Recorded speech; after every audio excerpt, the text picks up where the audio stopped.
Welcome back, everybody, to the Intel Extreme Masters Toronto American Qualifier, where we are getting ready for our second round matchup, and we're going to follow the journey of MajOr so far, as MajOr is going to go up against one of the guys that I think a lot of people at home and a lot of Canadians are hoping that will qualify for IEM, and that is, of course, HuK. Should be a good series, Nate. HuK versus MajOr, a little bit of a classic as well.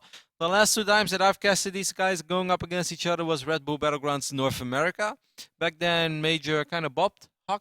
Yeah. No other way to say it. To say the least. He MajOr's always had pretty good TVP. When I think about MajOr, I'm like, I've seen what Vosik has. He beat players like Oz. He's one of the guys that he's consistently solid. And when I think about reasons why MajOr loses, it's usually just he just plays someone that's so ridiculously good that they outplay him. Like, MajOr doesn't make a crazy amount of mistakes.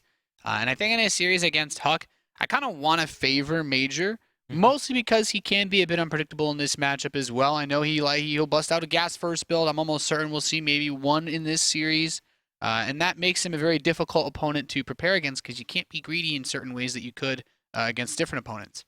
I couldn't agree more. The same can be said for HuK as well, though. HuK has also shown us a variety of PvT styles over the last few months, and I'm kind of digging his recent play styles in pretty much every single matchup. I've been as a Protoss player, like HuK has always been one of the guys that I followed the most and that I liked his style in the past. Of course, for a while he was a little stubborn. We went over that so many times already, but it's really unfair to still compare HuK to the 2013 HuK that was just going for all those uninspiring gateway all-ins. He's not that player anymore, but this is still going to be a very tough best of 3 for him. But it would be great, though, because, of course, guys, if you make it far in the winner bracket, that also means that even if you eventually drop to the lower bracket, you skip out on basically like 2 series for every series you win in the winner bracket. Like, it works like that in a weird way. So if HuK wins this one, then he's already pretty deep in the tournament. Then you can say after this, he's just one best of 3 away from going all the way. Because if you make it to the winner bracket final, you're done. He's on the top side of the bracket, though, yet. So that means the winner of this series will most likely play against Pol, but that series will be for a qualification spot. Because there's 3 spots, this is actually a much shorter... this qualifier is much shorter than it seems when you look at it, because despite how many games there are... We don't play the winner bracket. Yeah, you don't have to play the winner bracket final, and there's no loser bracket final either. No. So it actually might be a short day. We're going to try to bring as many best of 3s to you guys as possible. It should still be an 8, 9, 10 best of 3 day for us, though. And we're really pumped for it. I can't wait to see which 3 players will represent this beautiful continent of ours, Nate.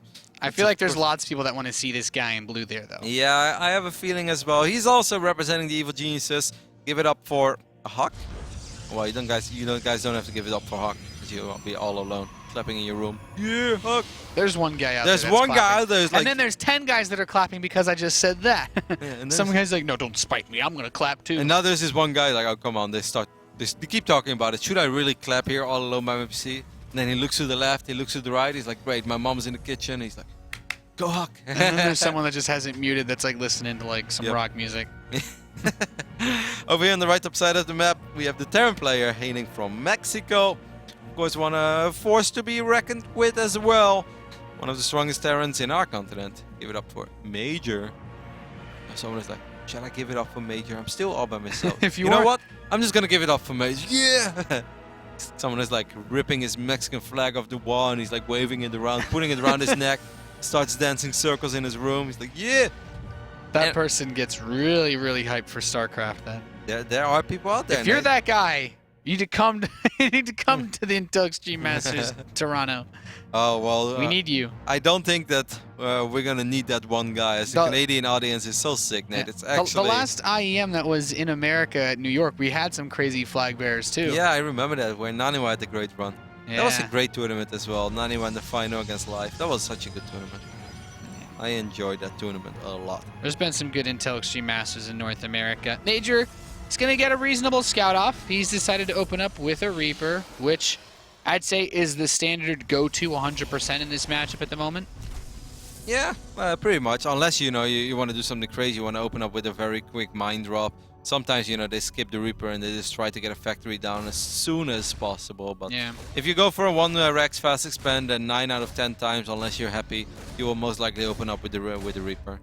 And as you guys can see, he's getting some bonus damage done.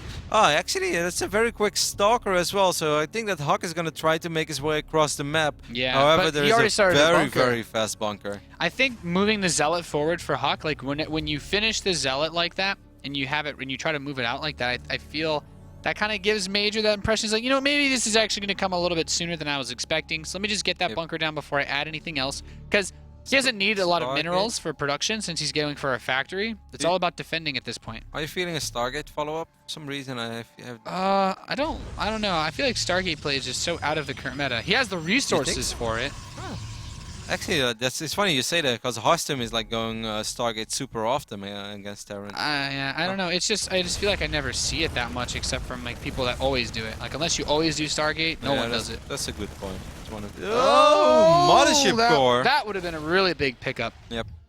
Really don't want to lose 100 gas in this phase in the game, especially not as unnecessarily like that.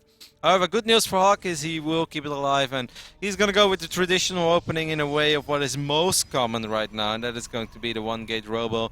We'll most likely add 2 more gateways, unless he wants to go very greedy and he goes double forge before he adds gateways. Yeah, is he going to chrono out like a lot of observers fast? He has a lot of mineral. He has a lot of chrono banked. Is he going to go for his crazy immortal push he's done before? Yeah, I wouldn't be super shocked. We'll see. Okay.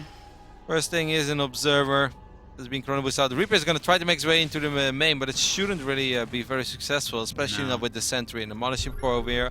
But good news for MajOr. The Reaper is still alive for now, Nate. Yep. Well, Reaper's going to barely dodge Immortal. out. He scans the main and he sees that robotics facility. Yeah, but okay, he also saw the amount of chrono boost energy. I still think it's very hard to exactly identify what you're up against. Because that scan, like, what do you truly see? What is so special about this? Yeah, you see no forge. You could be like, hey, why you don't have forge? You know what I really like about HuK's build, though, is because of the way that MajOr's opening, whether or not HuK realizes, because he never actually scouted that it was a factory opening, but this probe's going to get picked off. However, the important thing about this is Stim is so late that immortal-based armies are actually pretty okay, because he's only going to have Marines in a bunker, but... This is good though. This is really, really good. The 6, okay, probes is gonna kill it. Smart there by HuK. He saw the robotics facility being chrono boosted, but he didn't see an immortal. What I really like there is that HuK pulls the probes with the idea that he has something to hide. And if I was MajOr, also he saw this probe leave on the left side of the map that tried to leave and the Reaper picked it off.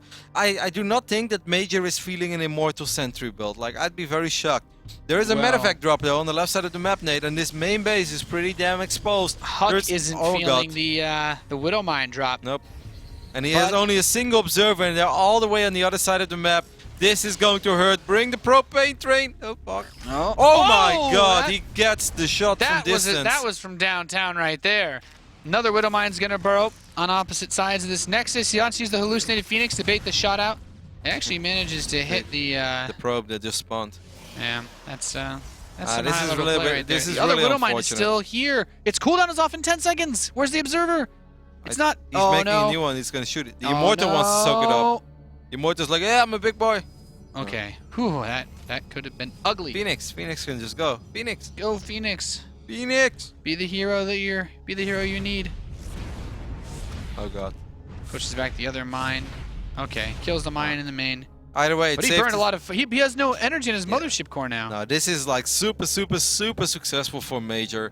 This has slowed HuK down so incredibly much, and even when Stim was late for MajOr, it's still going to be early, considering the fact that, you know, this has been so successful. There are 3 Immortals out on the map. If I was HuK, I really wouldn't go for this, but I think he's still going to try, which is a little stubborn, and I don't think it's going to be very successful. Now, MajOr doesn't have a crazy amount of units yet, but he has 3 bunkers, and yes, Immortals are very good against bunkers, but it doesn't mean that they don't help, because they do.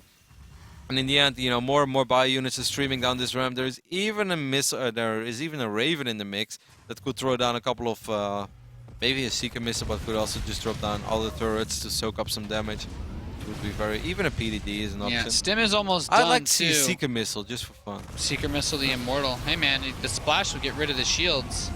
Since it's spell damage, but he might auto turrets like okay, but Immortals are obviously very good against him because they're armored. However, that extra little bit of damage is working out very nicely.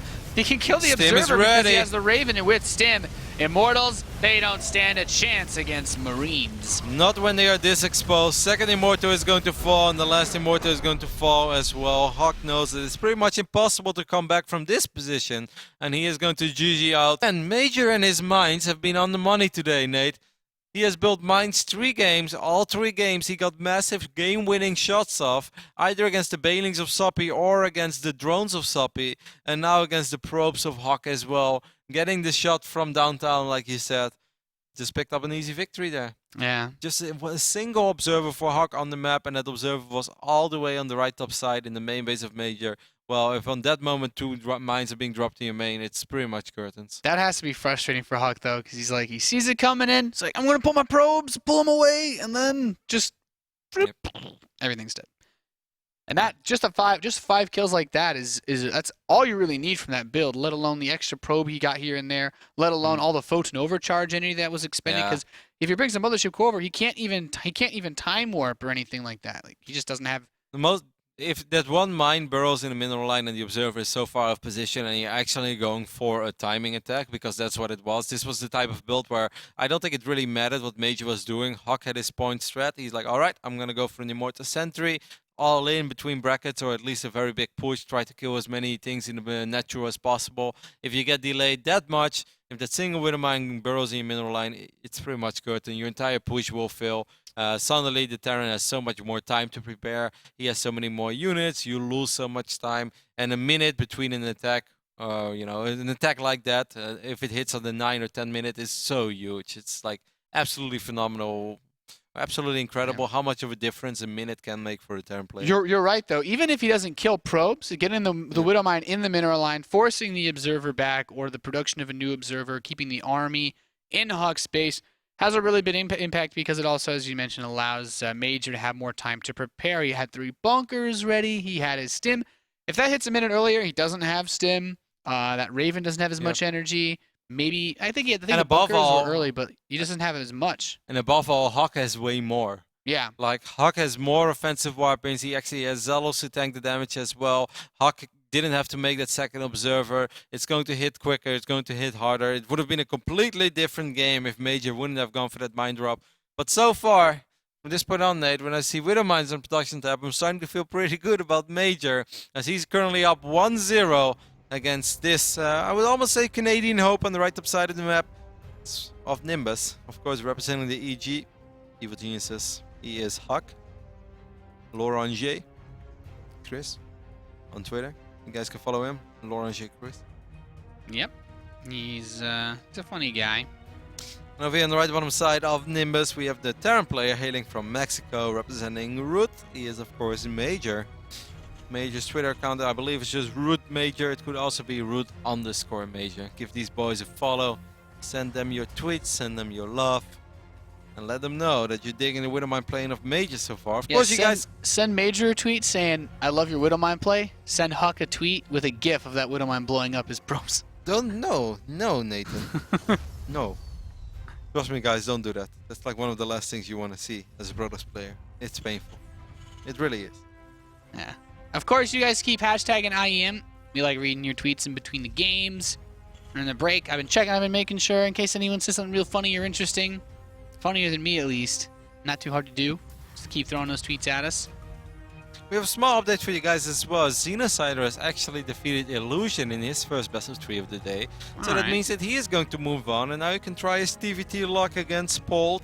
Of course, Polt, perhaps the biggest name, or at least, the most accomplished player in this tournament. Easily. Yeah, he won an incredible amount of tournaments around the world and pretty much every single continent as well. So that's going to be very difficult for Xeno, but, nothing to lose, everything to win. And he's a pretty young and reckless guy, so, maybe, just maybe, Nate. That would be the upset of all upsets, though. And I think a lot of guys I agree. in the loser bracket are going to be very sad. It's one of those moments where on one end you're pretty happy for Xenocider that he gets such a good victory, and on the other end you're really sad because they're like, hey, I have to make it through the loser bracket, and now you put Polt in the loser bracket. Yeah, that's not fun.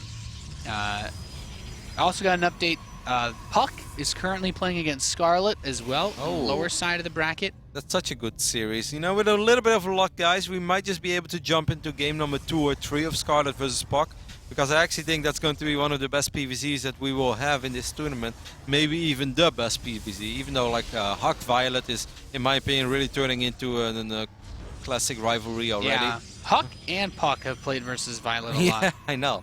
I mean, it's just what happens, right? There are a lot of North American regional lock tournaments to compete in lately. This Reaper from MajOr is going to be interesting. We haven't really spoken about the build order yet, but a Nexus first on Nimbus is not too crazy. However, the last thing you want to see is a Reaper in your base even before the Zealot is out, and even just the Zealot is not going to cut it. So this is going to be very tricky. It's okay for HuK to lose a probe or two. I would like to keep it at 2. If I'm going Nexus first, Nate, I really don't want to lose more than 2 probes against the Reaper. Yeah, I think as a Terran, if you can kill 3 to 4, that's when you're really hitting that sweet spot. And he's still only on just a single kill. There's 2. So any additional kills from right now, this is where MajOr is now going to build a lead. 3. Oh, okay, 3rd kill. I'd say at this point, MajOr's got what he came for, but if he gets a 4th, that's just the icing on the cake. Reaper went into the main base of HuK immediately. He got unfortunate before, but this time he ran straight towards the right base. And obviously 4 probes, well, from this point on everything is back to normal. HuK going for the very economic opening with that Nexus first. You hope that you can get away with it and not lose too much. He lost a lot of mining time above all as well. Take a look at the work count now. It's still 25 against 21, so that looks sort of normal. And I mean, if you talk about why we would say 3 or 4 is a magic number, basically the second command center is so much later than the second Nexus of HuK that you don't quite have that second mule yet. Each mule is about the same income as 3 or 4 workers. Oh, this Zealot actually comes over here and does a bit of work. Zealot is just going Rambo. Yeah. Got a Marine for his efforts, and above all, I think he got a little bit of a scout off. If he would have been a good read. Would have squeezed 1 inch more southbound, he would have been able to see the factory, and that's the type of stuff that you really want to see as a Protoss player while playing PvT. In this phase in the game, I always want to know, Nate, if it's a 2 Rex, if it's a 3 Rex, or if I'm playing against a single Rex into a quick factory. Well, HuK panicking there a little bit, pulling his probes, but he's not going to lose more workers. Yeah. The Robo is the good follow-up though, you know, he should still have an observer in time to deal with this very quick Widowmine play. Oh, actually, it's going to be very tight. Well, his unit count is going to be low too, though. That's really important to mention as well. He has enough energy for 1 photon overcharge by the time this drop comes. This is going to be tricky. He doesn't have an observer yet. He wipes in the fortune now as well. That medevac is making his way north as quick as possible. The Raven again is the follow-up for MajOr. Here we go, Nate. More Widowmine action. So far, the mines have been on the money. Yep. Will he get the shot off? Oh, no dice yet. He's going to try to move it around. And there's still potential to cause a lot of havoc here. Yeah, don't pull your probes to fight that. Someone's like that did the math. It's not really it's not actually possible for probes to kill a Widowmine as it's burrowing. Like you need. I wouldn't have tried that. It's a bit of a dicey move, to say the least. Good job there. HuK didn't forget about that second Widowmine, so he sends the observer there. But look at all the mining time he's up. using. Like his income is. Look at it. Like if you look at the income tab, like just for a short little bit, this completely paralyzes your income. is going to absorb this shot. Took one for the team. Yeah, that's an interesting way of dealing with things. This Monish, of course, is drunk. It's like one of those guys. And then you just keep your face straight. It's like, no, really didn't hurt too bad. But meanwhile, like face is like battered and bruised, nosebleed. It's like, I'm all right. Meanwhile, he only has 30 HP left. However, another fantastic drop for MajOr. Maybe he didn't kill, 5-6 probes with a single Widowmine this time, but the amount of mining time that was lost will definitely make up for it. He's gonna follow it up with 1 more drop. Like you already mentioned before, Nate, the unit count is pretty low, and I do not think we have another photon overcharge. Nope. He's waiting for Colossus. Like this single drop, if this drop had Stim, it's a GG drop. Yeah. Stim is only halfway done though, and there is a photon cannon at this particular base, which is very nice because it's going to defend the probes at least a little bit. And yeah, he's going to attack the photon cannon, but that buys time as the rest of these units come up, and he's not even going to be able to kill that. So I'd say that's actually a reasonable hold for HuK, all things considering, but he doesn't really want to lose any more probes. Look at this factory. This is quite a cheeky factory from MajOr. You should just like land it and make a Widowmine. You know, I always think about how in like in StarCraft Brood War, like how he crashes the carrier into the overmind. You just crash the factory into the probe line, make it an AoE attack, and then you lose the factory. I have no idea what you're talking about right now, Nate. Just like Tassar, like crashes his carrier, like this badass giant carrier into the overmind. Now I feel to like kill I'm it? you and I'm talking about Warcraft 3. Now I know how you feel. Yeah, but this is at least StarCraft related. Yeah, well, Warcraft is StarCraft related. Come on. I guess just orcs in space, right? Yeah, exactly. Same thing, man. HuK wants to take They a third hold hands. base. There's some units here from Major that say Force no. is going to have to be on the money, and this is actually a very, very intimidating push. Do we have a Colossus? Yeah, there's one Colossus. He has okay. stim, and he could also drop a point defense drone. Although, I feel like a Seeker Missile to make this army run back would be also reasonably comical. If there were 3 Marauders in this army, I think Major could just steam forward and win, but with a single Marauder, I won't recommend it. Raven takes a little bit of damage. He's going to Seeker Missile the Stalker, HuK. HuK? Ooh. Okay. Man, outrunning a Seeker Missile with a slow Stalker. That was almost awesome. He has another Seeker Missile ready, but you want to cast Stim is it. ready as well. You want to cast Seeker as close as you can. Okay, there it is on another Stalker, and this army is actually quite clumped. Okay, Seeker Missile will not detonate, but he's still delaying the third base. Almost actually deep out. Wow, that pylon he almost killed. Oh my god. Yeesh. He needs to taste this pylon. This Artosis pylon really needs to taste this pylon. Yeah, he needs a wingman right there. Shields on the way for HuK. Now he cancels it. He's on double forge. He was upgrading shields for a little bit. Vikings are on the way. Above all, HuK is still on 2 bases. Needless to say, guys, this game is a little bit of a disaster for HuK, and it's very well shown in the supply count. Here, 93 against 122. That's just not normal. Is it possible for HuK to win? Well, yes, if Major somehow messes up, starts focusing a Colossus that he can't kill, and the other Colossus does a lot of work, but this is going to be extremely, extremely difficult. There are a lot of medevacts in the way. He is very marine heavy though, so these Colossus could have a field day, but there are so many bio units that it may not even matter. Yeah, he's just spread so well. In the Vikings here too, he's just going to step right up. First Colossus dead. Zealot Warpins are nice, but these Stalkers are nowhere near where they need to be to help defend against Major this. looked good this game as well. HuK is just going to get knocked down straight away with a 2-0 here. This is just simply too many bio units to stop. Not even a Nexus cannon is going to kill this many Marines and Marauders. It's not happening. Not today, not tomorrow. And these probes are coming off to fight. But I tell you what, Roddy, probes ain't going to kill Marines. Man, no, they're not. Mothership Core is dead, and with that, the hopes of HuK making it through the winner bracket of this tournament will fall. However, of course, we have a loser bracket as well, so don't worry, all you Canadian fans and all you HuK fans out there. There's still a chance that HuK will qualify for the Intel Extreme Masters, and I still believe in it as well. But man, Major has looked very good. Now, Major had to play all 3 matchups already in this qualifier. He started off against Soppy, one of the strongest Zergs. Then he went up against HuK, one of the strongest Protoss players. And now in the next round, he's going to play against either Xenocider or Polt. If Major wins that series, and we've seen him play a couple of like mind-blowingly close series against Polt, where we even thought at points that he had it. If Major wins that, then this is an absolutely phenomenal qualifier run by him. Because, of course, if Major wins the next round, guys, that means that he's already qualified. Because then he's top 2, then he's in the winner bracket final, and that's it. That's all that Major has to do.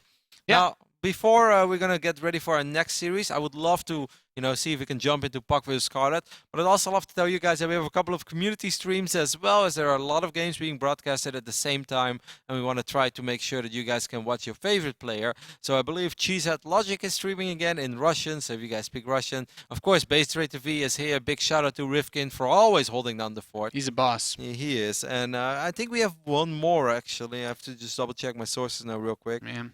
Draconis? Draconis. Okay. Well, thank you.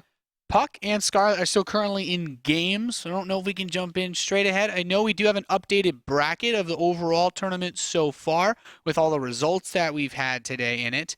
We had a couple of no-shows. Apparently, Bales actually did not show, so Bales and QXC forfeited out. So Saravati, we saw, lost to Violet. Violet awaits the winner of Scarlet versus PUC. And Polt defeated EJK. We saw that Xenocider defeated Illusion. So the winner between Polt and Xenocider. And as much as I love Xenocider, talk to him about Terran stuff all the time, Terran brothers, I'm a little bit worried for him versus Polt. I'm worried too, but it is possible, There are a couple of silly TvT openings out there, and you, Nate, as a dirty Widowmine, Hellion, Medevac, slow Marine pusher, will know all about that. There are a couple of openings out there that could definitely give him the edge and maybe, somehow squeeze in a tricky victory. Would be awesome to see Xeno go up against Major for a slot, but of course, like you said, Polt is the favorite on paper. So far, I'm really impressed with Major. He defeated 2 of the best players in North America of their respective races, and he made it look easy. Like those were not the best of threes that I expected, Nate. Yeah, there was it was a pretty clear victory for him. And we can take a look at the lower bracket. We can see that Select actually took out Bales in the lower bracket. Fog eliminated QXC, which I think some people maybe not expected. Fog is a very strong player. I know he likes his Roach Hydra. I know lots of Terran players. They don't like those early Roach builds. Did they play, or was it a walkover win as well? Because QXC, okay. It was a walkover. Okay, it was a walkover. All right. Just before you know, QXC is getting claimed on Twitter like, how did you lose 2-0 against Fog? However, this means that Fog will move on, and he's going to play against one of the losers of our previous series. Could actually be HuK, because HuK was on the other side of the bracket, so theoretically that's possible. Either way, we don't have a game yet, guys, so we're just going to keep, we're going to take a few minutes. Obviously, we're going to try to broadcast both semifinals. Like, I think this is something that has to be done, Nate. Yeah, I want we should try to both. reach out to them about that. Yep, I want to cast both semifinals of the winner bracket, because the winners of that series will qualify for the Introductory Masters in Toronto. So I think those games are super important, and I want to play them one by one. After this, I'd say we'll just take a small break. We'll see what's ready, but I would love to jump into a PUC Scarlet series, because I think that's going to be awesome. Either way, stay tuned. We'll be right back with much more StarCraft 2 of the Introductory Masters qualifier for IEM Toronto.